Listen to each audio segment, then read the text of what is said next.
Luto tayo ng lunch, mga langga. Gutom na yung estudyante ko. Dumating na, hindi pa ako natapos magluto.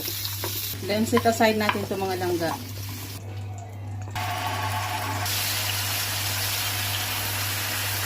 Ito yung gustong kainin ng anak ko. Kaya, nilutuan ko na lang, mga langga. At tamang-tama, yung gulay ko ay luto na. Ito na, mga langga, yung gulay ko. Ako gulay lang.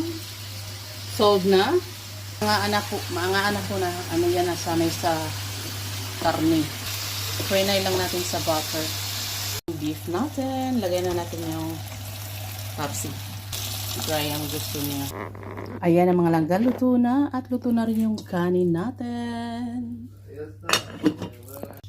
Luto na. Luto na yung veggies natin. Ito yung kakainin ko. Ito yung sa anak ko. Kaya kainan na. Makulay yung pagkain natin ngayon. Dahil gusto niya yung bell pepper na